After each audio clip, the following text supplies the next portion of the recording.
செய்துவிட்டு நான் இமாமாக இருந்தால் அர்த்தமே இல்லையே. அது தொழுகையே அல்லங்கள. முதல்ல தொழுகை எப்படிப்பட்டது?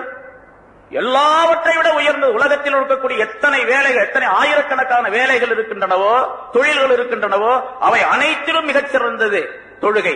சிறந்தது அப்படின்னா என்ன அர்த்தம் தெரியுமா? இந்த தொழுகை தான் எல்லா வேலைகளுக்கும் அசல் அப்படின்னு அர்த்தம். நீங்க வியாபாரியா இருக்கிறீங்க, விவசாயியா இருக்கிறீங்க, தொழிலாளியா இருக்கீங்க, முதலாளியா இருக்கிறீங்க, எத்தனை வேலைகளை செய்தாலும் சரி அத்தனை வேலைக்கும் அசல் தொழுகை தான். அசல் தொழுகை. அந்த தொழுகையை வீணாக்கி விட்டால் எல்லாம் வீணாயிடுச்சு அப்படின்னு அர்த்தம். வெளித்தோற்றது தெரியுதா தெரியல, அதுல பத்தில பிரச்சனை இல்லை. சரி, இப்படி ஏராளமான விளக்கங்கள் நிக்காஹ் சம்பந்தமாக, நம்ம வீட்டு கல்யாணம் சம்பந்தமாக இருக்கு. அதனால ரொம்ப ஜாக்கிரதையா இருக்கணும். நிறைய விஷயங்கள் சொல்லப்பட வேண்டும், மணிக்கணக்கில் சொல்லப்பட வேண்டிய விஷயங்கள் சுருக்கமாக உங்களுடைய நினைவுக்காக வேண்டிய இந்த விளக்கங்கள் சொல்லப்படுகின்றன.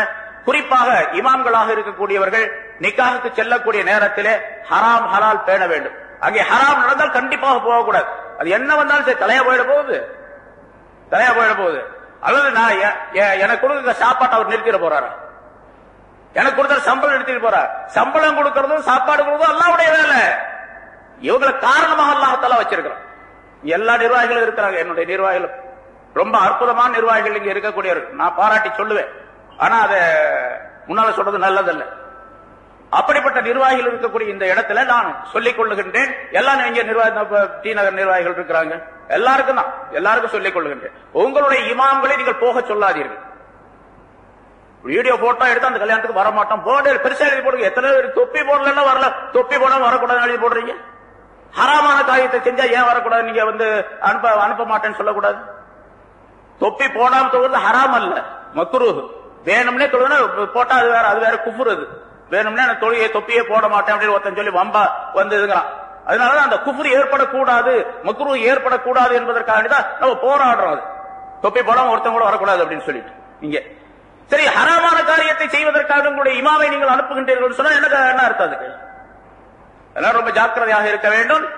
இது சாதாரணமான விஷயம் அல்ல. மற்ற காரியங்கள் எல்லாம் கெட்டு வீணாகி போவதற்கு அசல் காரணமாக இருந்து கொண்டு இருக்கின்றது. அன்னைக்கு கேள்விப்பட்ட ஒரு கல்யாணத்தை, நம்ம கல்யாணத்தில் பட்டாசு எல்லாம் அடிச்சாங்களா? பட்டாசு வெடிச்ச கல்யாணத்துக்கு நம்ம அஜித்மார்களும் போயிட்டு வந்திருக்கிறாங்க. பட்டாசு வெடிச்சு முன்னால பேனர் வச்சு, ஒரு அரசியல்காரனுடைய பேனர் எல்லாம் வச்சு அதெல்லாம் எழுதி ஒரு கல்யாணம் நடந்திருக்கு. அந்த கல்யாணத்தை போய் குத்பா ஓதி சாப்பிட்டுட்டு வந்திருக்கிறாங்க அப்படின்னு சொன்னா எவ்வளவு பெரிய அநியாயங்க, எவ்வளவு பெரிய அநியாயம். மனம் வேதனை, மனம் வெம்பி போய் நான் சொல்லுகின்றேன் அப்படிங்கறத நீங்க கவனிக்கணும். சாதாரணமா சும்மா சொல்ல, வேடிக்கைக்காக வேண்டி பயானுக்காக வேண்டி நம்ம சொல்லல, மனம் வெதும்பி போய் சொல்லக்கூடிய விஷயம். அதனால கல்யாணங்களை சீர்திருத்துங்கள். நிக்காஹ் ரசூலுல்லாஹி ஸல்லல்லாஹு அலைஹி வஸல்லம் எப்படி நடத்தினார்களோ அந்த முறைப்படிக்கு நிக்காஹ் நடத்துங்கள். அப்படி செஞ்சீங்கன்னு சொன்னா அந்த நிக்காஹின் மூலமாகவே உங்களுடைய உறவுகள் பலப்படுத்தும். இங்கே உறவுகளை பற்றி பேசுகிறார்கள்.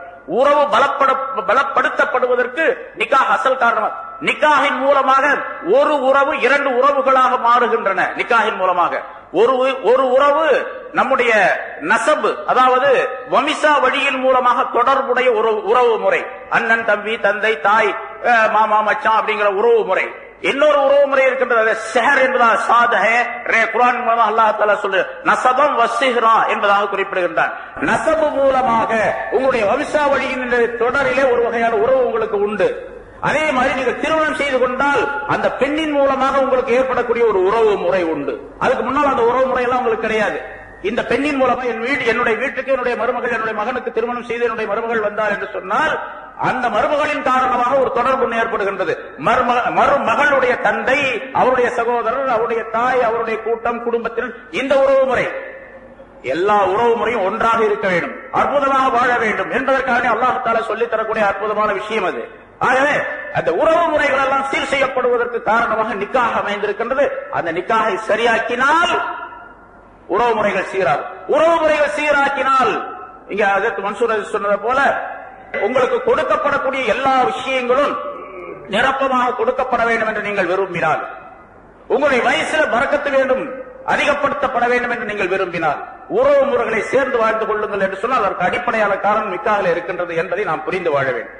ஆக அல்லாஹ் தஆலா ஒரு அருமையான மார்க்கத்தை தந்திருக்கின்றான். ஆரம்பத்திலே நான் சொன்னேன், அல்லாஹ் மஹ்ஃபல்னி பில் இஸ்லாமி காயிமா வஹ்ஃபல்னி பில் இஸ்லாமி காயிதா வஹ்ஃபல்னி பில் இஸ்லாமி ராகிதா வலா துஷ்மித் பி அதுபம் வலா ஹாசிதா என்ற ஒரு துஆவை ரசூலுல்லாஹி ஸல்லல்லாஹு அலைஹி வஸல்லம் சொல்லி தந்தார்கள். யா அல்லாஹ், என்னை நான் நின்றிருக்கக்கூடிய நிலைமையிலும் இஸ்லாத்தை கொண்டு என்னை பாதுகாப்பாயாக, நான் உட்கார்ந்து கொண்டிருக்கக்கூடிய நிலையிலும் இஸ்லாத்தை கொண்டு என்னை பாதுகாப்பாயாக, நான் படுத்துக் கொண்டிருக்கக்கூடிய நிலையிலும் இஸ்லாத்தை கொண்டு என்னை பாதுகாப்பாயாக. எதிரிக்கு மகிழ்ச்சி ஊட்டக்கூடிய நிலையை என்னுடைய விஷயத்தில் நீ உண்டாக்கிவிடாது, என்னுடைய எதிரி மகிழ்ச்சியை தரக்கூடிய நிலையை எனக்கு உண்டாக்கிவிடாது என்று ரசூலுல்லாஹி ஸல்லல்லாஹு அலைஹி வஸல்லம் கேட்ட அருமையான துஆ சொல்லி தந்திருக்கின்றார்கள். ஆகவே அப்படிப்பட்ட ஒரு அருமையான மார்க்கத்திற்கு சொந்தக்காரர்களாக, வழிக்கு சொந்தக்காரர்களாக இருக்கக்கூடிய நாம் அதனை விட்டுவிட்டு சென்று விட்டால் மற்றவர்களுக்கும் நமக்கு வித்தியாசமே இல்லாமல் ஆகிவிடும். நம்முடைய வாழ்க்கை அதே மாதிரி ஆகிடும். அதனால இப்ப நடுத்தரவுக்கு பெண்கள் தலையில துணி இல்ல, நெஞ்சிலும் துணி இல்ல, போராடி கொண்டிருக்கின்றார்கள். நாங்கள் எல்லாம் பெண்கள் எல்லாம், முஸ்லிம் பெண்கள் எல்லாம் அடிமைகளா என்று கேட்கக்கூடிய ஒரு சூழ்நிலை ஏற்பட்டிருக்கின்றது சொன்னால் இதுதான் காரணம்.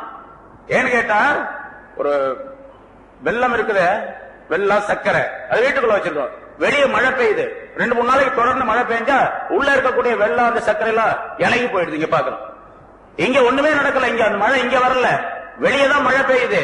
அந்த ஈரத்தின் காரணமாக, ஈரப்பதத்தின் காரணமாக இங்க இருக்கக்கூடிய சர்க்கரை எல்லாம் அழுகி எடுத்து பாக்குறோம், உருகி விடுது, அதெல்லாம் கசிஞ்சு போயிடுது, இதாகி போயிடுது, தண்ணீரா போயிடுது. இதை பாக்குறோம். அதே மாதிரி நாம் செய்யக்கூடிய பல காரியங்களுக்கு அடிப்படையாக இருக்கக்கூடியது தீன், இஸ்லாம், ஷரியாத். இதை சரியாக பேணினால் நிச்சயமாக அல்லாஹ் தஆலா வாழ்க்கையில மிகச்சிறந்த அந்தஸ்தை தந்து விடுவார். அடுத்தவர் பார்த்து பெருமைப்படக்கூடிய சூழ்நிலை அல்லாஹ் தஆலா உருவாக்கி விடுவார். அதை நாம் பேணி நடந்து கொள்ளக்கூடியவர்களாக இருக்க வேண்டும். அத்தகைய நல்ல வாழ்க்கை முறை அல்லாஹ் தஆலா எனக்கும் உங்களுக்கும் தந்தருள்வானாக என்பதாக கேட்டு முடிக்கிறேன்.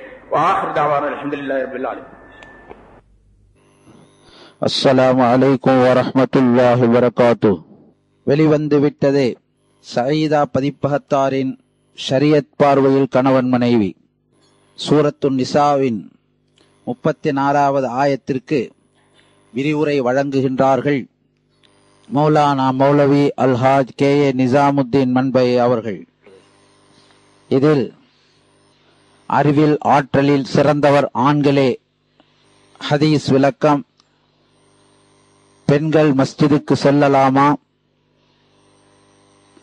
நிர்பந்தம் ஏற்பட்டால் கணவனோடு என்ன நிபந்தனையுடன் செல்ல வேண்டும், இந்த ஆயத்தின் மூலம் 4 இமாம்கள் கூறும் சட்டங்கள், 20க்கும் மேற்பட்ட விஷயங்களை கொண்டு பெண்களை விட ஆண்கள் அல்லாஹு தஆலா உயர்வாக்கியிருக்கின்றான் என்ற விளக்கம், கணவன் மனைவிக்கு செய்ய வேண்டிய கடமைகள், அதுபோன்று மனைவி கணவனுக்கு செய்ய வேண்டிய கடமைகள். ஒரு பெண் 4 விஷயங்களை செய்தால் சொர்க்கத்தின் 8 வாசல்களில் எந்த வாசல் வழியாகவும் செல்லும் தகுதியை பெறுகிறான். ஒரு பெண் தன் கணவனுக்கு எந்த அளவு அடிபணிய வேண்டும், பெண்கள் விஷயத்தில் நீங்கள் அல்லாஹ்வை பயந்து கொள்ளுங்கள் என்ற ஹதீஸுடைய விளக்கம், மனைவி கணவனுக்கு அடிமையல்ல, உமர் ரலியல்லாஹு தஆலா அவர்கள் கூறும் விளக்கம்.